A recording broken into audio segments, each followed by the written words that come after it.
Setelah pembangunan menara selesai, Firaun menembakkan panah dari puncak menara untuk mengalahkan Tuhan Musa. Firaun berbohong kepada Musa bahwa Tuhannya telah mati dengan menunjukkan anak panahnya yang kembali telah berlumuran darah.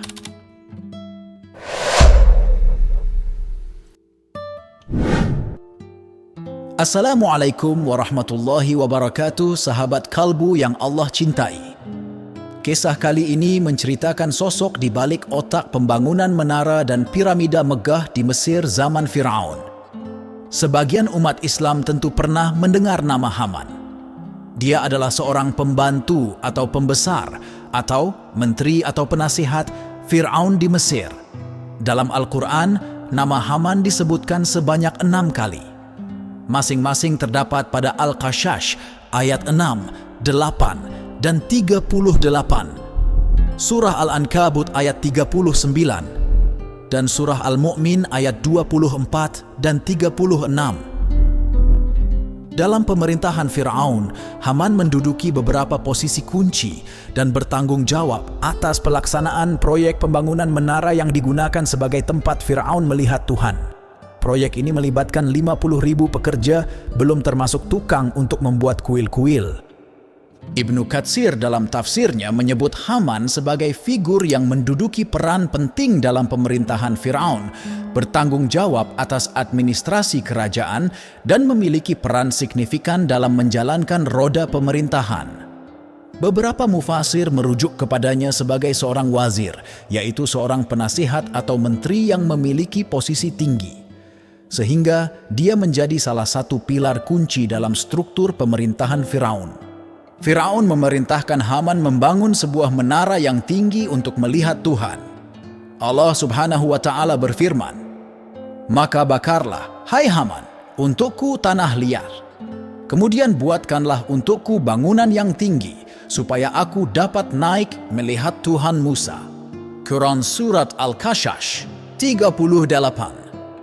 Tafsir Kementerian Agama menjelaskan dalam ayat ini disebutkan bahwa Firaun memerintahkan Haman supaya menyalakan api yang besar untuk membuat batu bata yang banyak dan mendirikan bangunan yang tinggi supaya dia dapat naik ke langit melihat Tuhan yang didakwahkan Musa.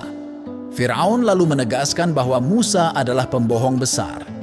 Senada dengan ini, Allah Subhanahu wa Ta'ala berfirman, dan Firaun berkata, "Wahai Haman, buatkanlah untukku sebuah bangunan yang tinggi agar aku sampai ke pintu-pintu, yaitu pintu-pintu langit, agar aku dapat melihat Tuhannya Musa, tetapi aku tetap memandangnya seorang pendusta."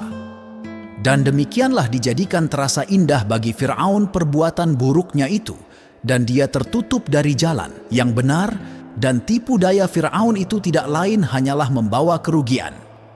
Quran Surat Al-Mu'min 36-37. Menurut Ibnu Katsir, Firaun membangun sebuah menara yang sangat tinggi yang belum pernah ada dalam masanya. Tindakan tersebut dilakukan untuk mencoba membuktikan kepada rakyatnya bahwa Musa salah dalam pandangannya yang mengatakan bahwa ada Tuhan selain Firaun.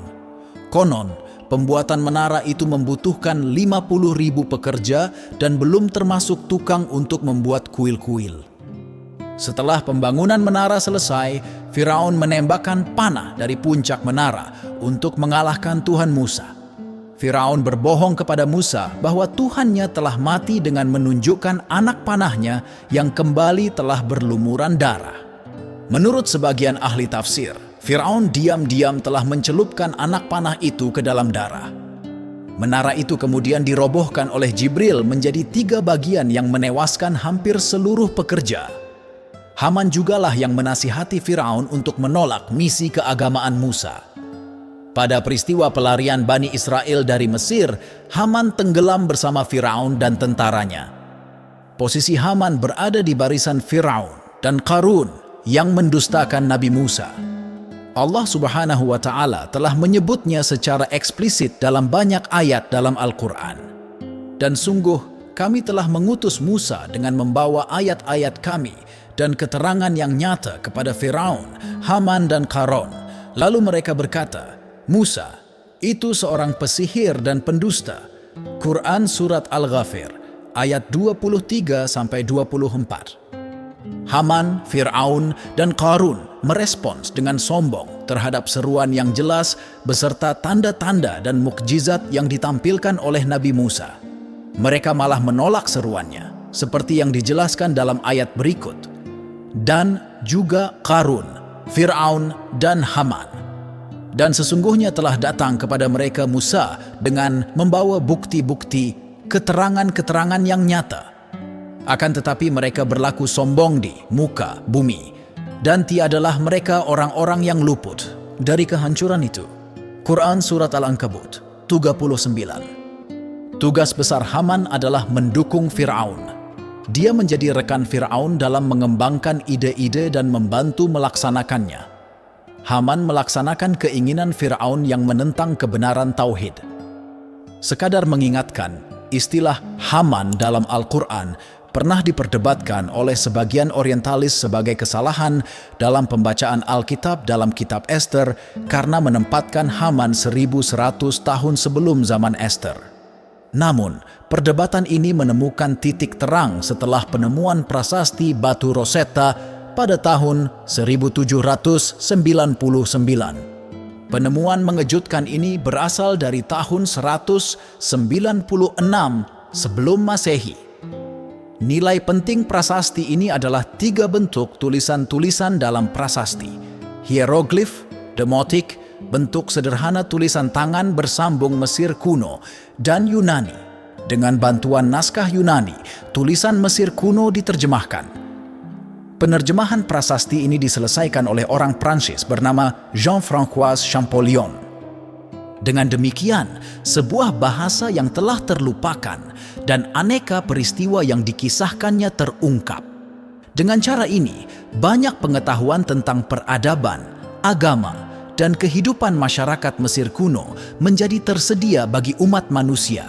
Dan hal ini membuka jalan kepada pengetahuan yang lebih banyak tentang babak penting dalam sejarah umat manusia ini. Dari sinilah akhirnya nama Haman terungkap dan benar-benar disebutkan dalam prasasti-prasasti Mesir tersebut. Nama ini tercantum pada sebuah tugu di Museum Hof di Wina. Tulisan yang sama ini juga menyebutkan hubungan dekat antara Haman dan Firaun. Dalam Kamus People in the New Kingdom, yang disusun berdasarkan keseluruhan kumpulan prasasti tersebut, Haman disebut sebagai pemimpin para pekerja batu pahat. Ayat Al-Quran yang menceritakan Firaun memerintahkan Haman untuk membangun menara juga sejalan dengan penemuan arkeologi.